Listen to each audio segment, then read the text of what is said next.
with Arexvy. Arexvy is a vaccine used to prevent lower respiratory disease from RSV in people 60 years and older. Arexvy does not protect everyone and is not for those with severe allergic reactions to its ingredients. Those with weakened immune systems may have a lower response to the vaccine. The most common side effects are injection site pain, fatigue, muscle pain, headache, and joint pain.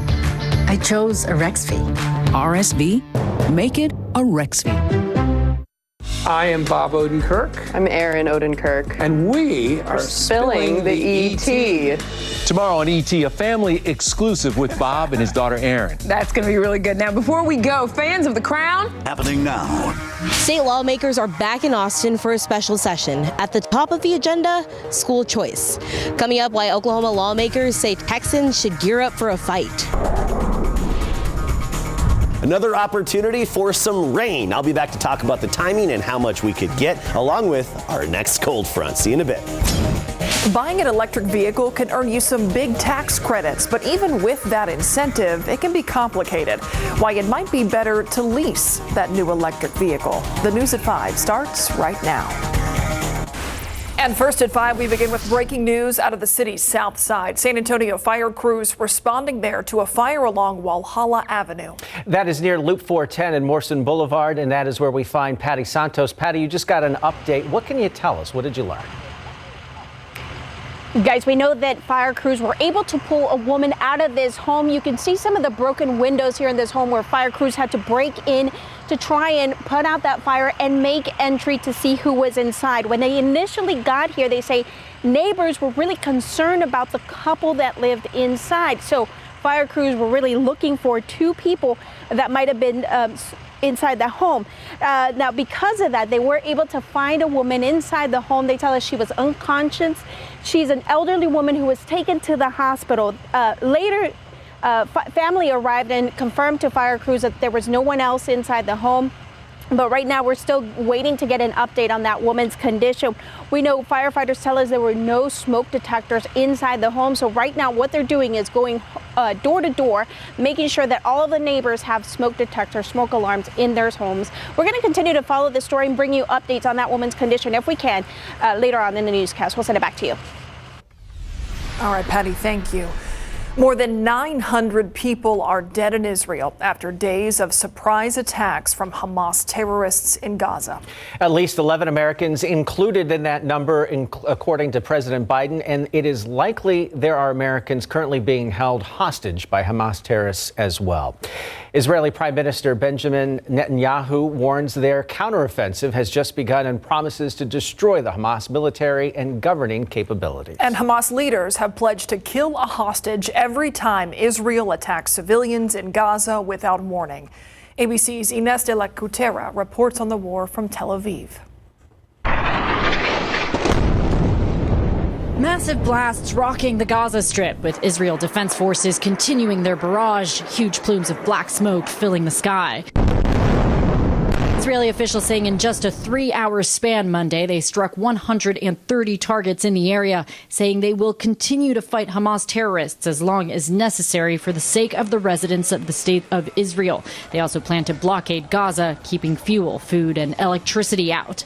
This mosque in Gaza also hit by Israeli strikes. Palestinians seen crying as the injured are rushed to the hospital. This all comes after the militant group Hamas launched a surprise assault on Israel Saturday, the 50th anniversary of the Yom Kippur War. More than 2,200 rockets launched as armed Hamas militants also raided towns, going door to door, executing innocent people. At an Israeli music festival in Negev, rescue workers say 260 bodies were removed from the desert. It's really living hell. Never seen something like this. I've been in 2 wars in my life and never seen anything like this. Bodies all places for the slaughter. They didn't care if you are a man or a woman, you are young or old man. They are killers, they are murderers. Israeli officials say dozens who were not killed were kidnapped instead and taken to Gaza as hostages, including this Jewish grandmother. I'm sure she's very scared, and I'm sure she feels very alone. And that's not a way to live when you're 85 and they're being taken away from your bed, from your house. Thousands have been injured so far in both Gaza and Israel, hundreds killed in both areas. The State Department saying at least 9 Americans have died in Israel. U.S. Embassy staff now under a curfew from 8 p.m. to 6 a.m. and banned from going on any personal travel to the West Bank. And as the IDF continues to lay siege to Gaza, a Hamas spokesman saying if the shelling continues without warning, they will begin executing Israeli hostages one by one. Inez de la Quatera, ABC News, Tel Aviv, Israel. And following the attacks by Hamas on Israel, Governor Greg Abbott here in Texas is directing the immediate distribution of $4 million to secure Jewish schools, synagogues, and organizations all across the state.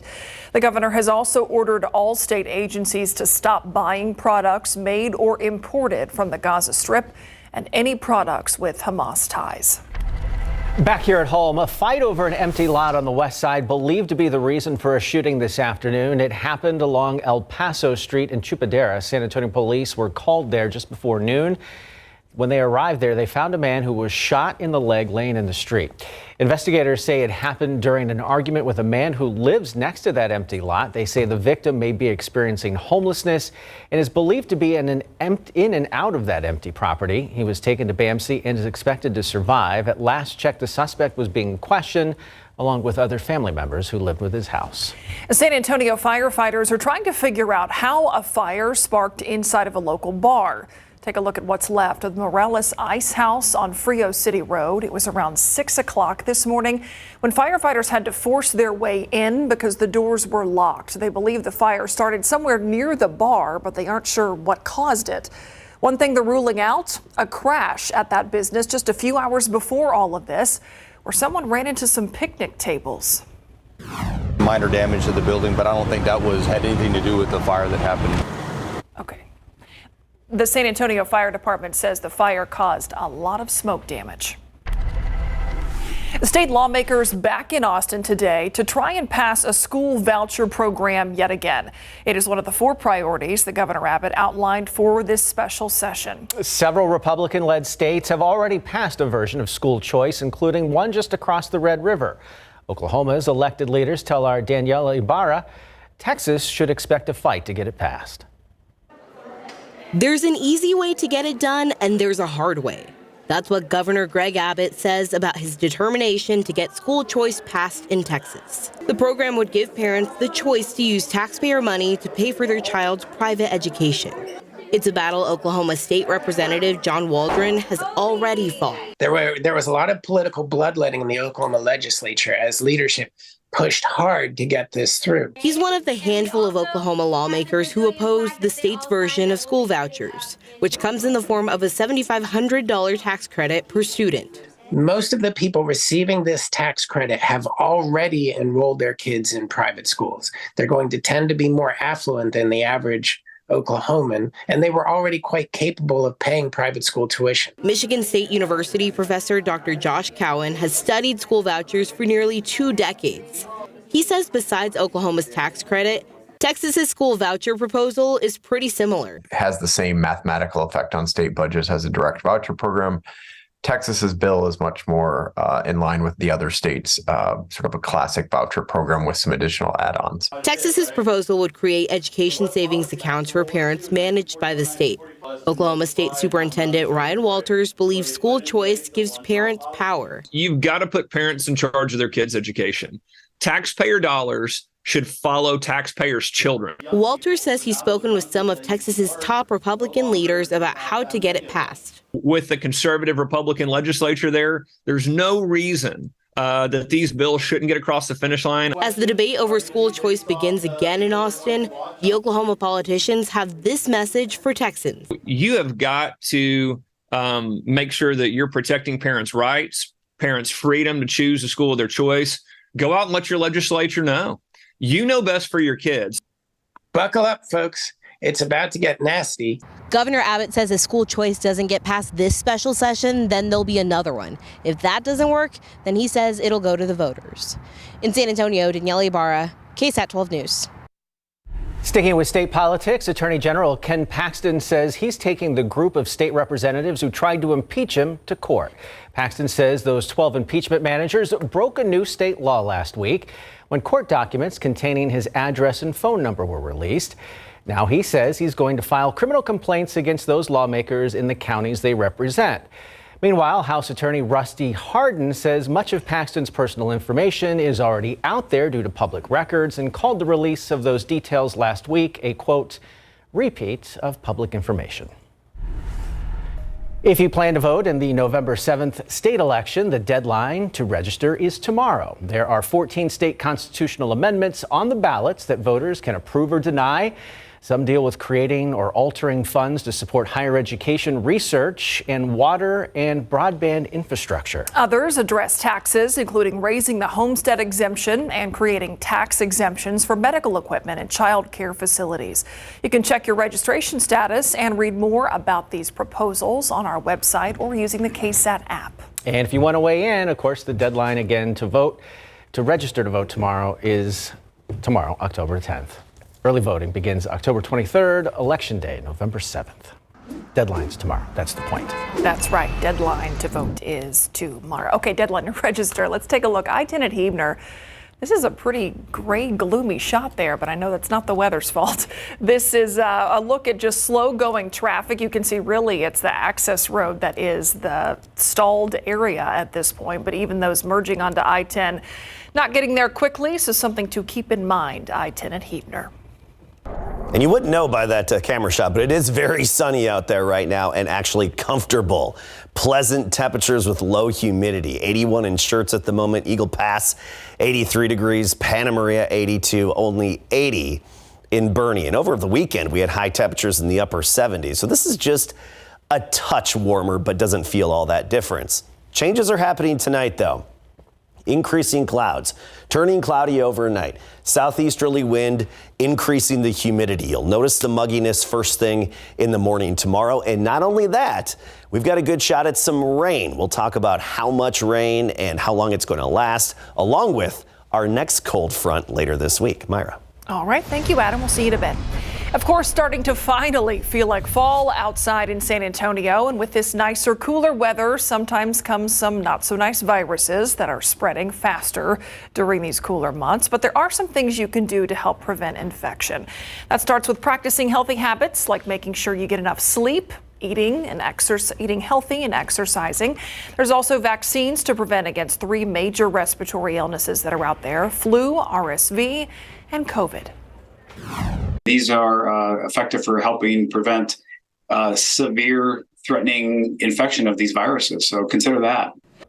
If you are sick, stay home. That will help stop the spread of those illnesses and protect those who are vulnerable to severe illness. And of course, do this: wash your hands. The jackpot is hot for tonight's Powerball drawing, and it's expected to climb even higher than Saturday's, which was $1.4 billion. So what's your chance of winning? We're going to break that down after the break. Not very good. That's what it is. Have you considered going green with your vehicle? Up next, we weigh the pros and cons of buying or leasing to help you make a decision.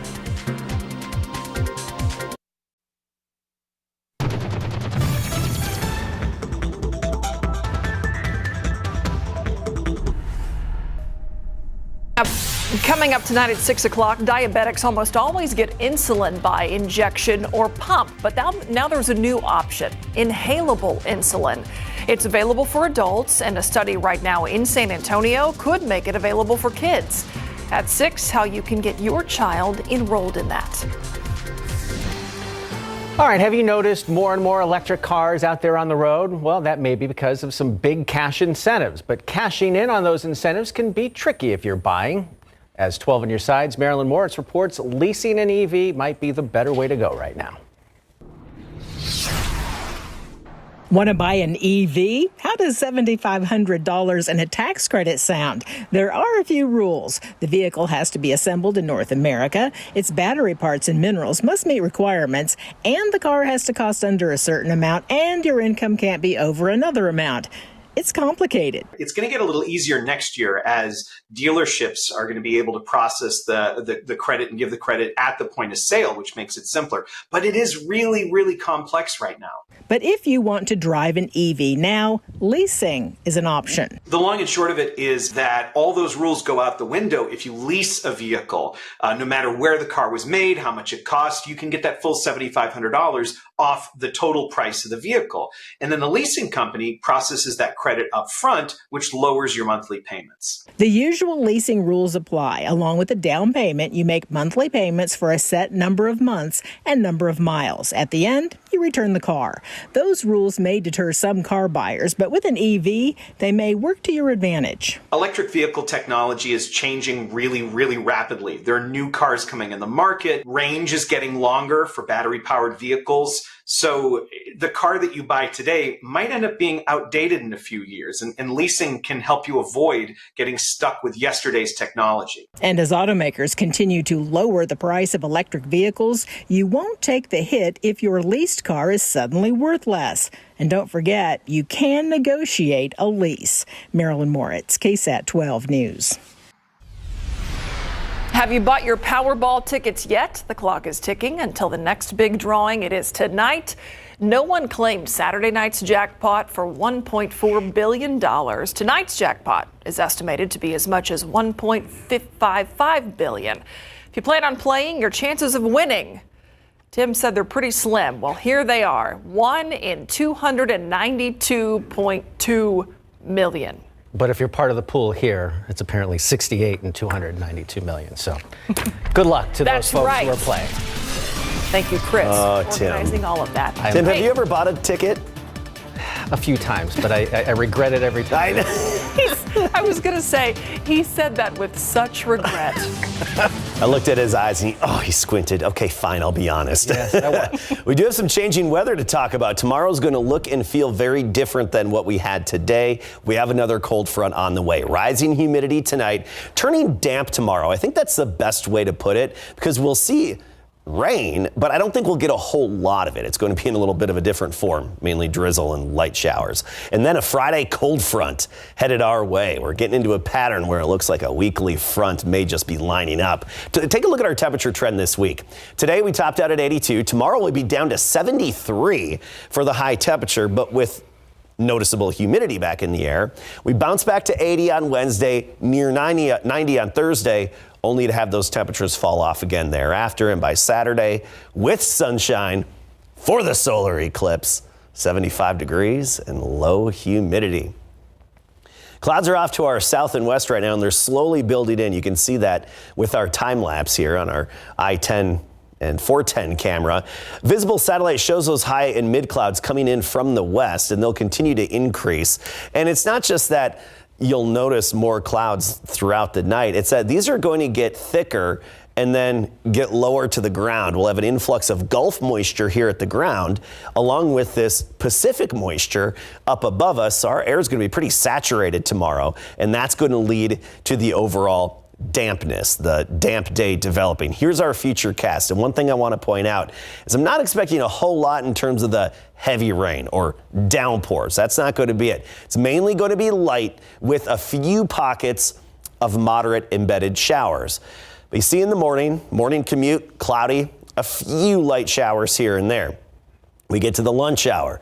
Those light showers become a little more numerous, and then we get into the drive home and after the school bus, or once the school bus drops kids off, 3 o'clock here, rain becoming a little more widespread. I think this futurecast overdoes the intensity a little bit here, especially west of town.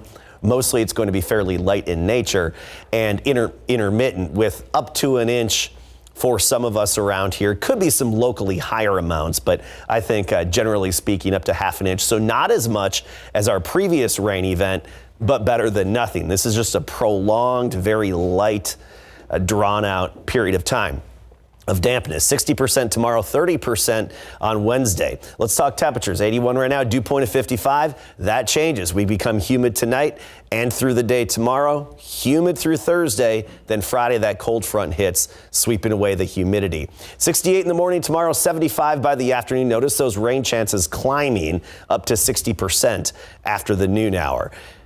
High temperatures, low to mid 70s, 73 Bandera, 75 in Floresville tomorrow. Yeah, noticeably cooler with that dampness that's on the way. And otherwise, Saturday for the solar eclipse, peaking at 11:52, clear sky. We are so lucky. It's going to be great. Yes, we are. Thank you, Adam. All right, Larry, something very big happening tonight. Yeah, I wonder what it is. So the Spurs at Oklahoma City to start off their preseason tonight. And for some reason, there's a lot of extra attention for this preseason opener. And it's because of that man, Wembanyama. Plus, in big game coverage, Johnson will face Reagan in our game of the week. We're going to check in with the Jaguars coming up.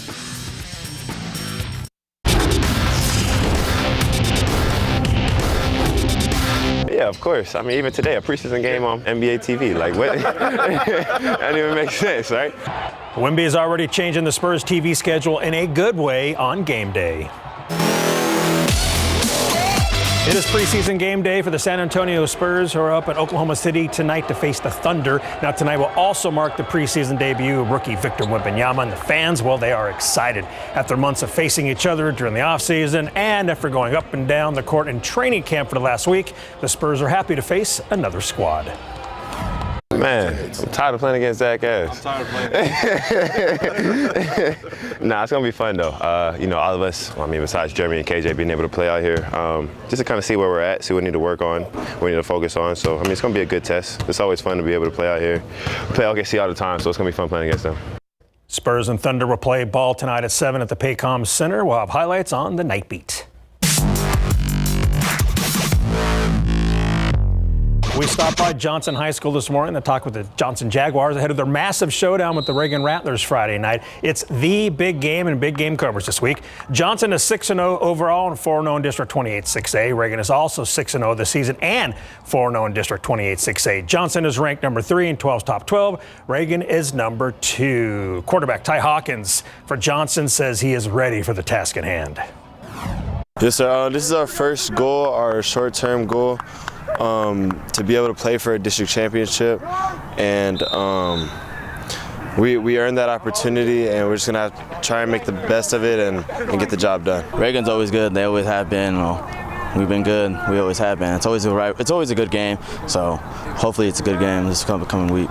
The downplay of this game, you would think that I would be lying.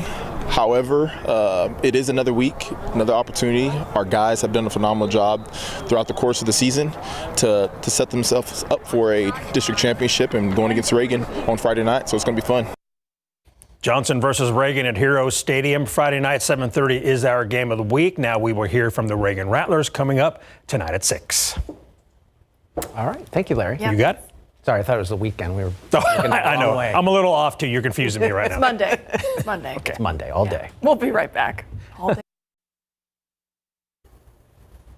Morning's turning a little bit warmer again, 68 tomorrow morning. That's because of the increase in humidity, which is going to linger through Friday morning. Notice the temperature trend.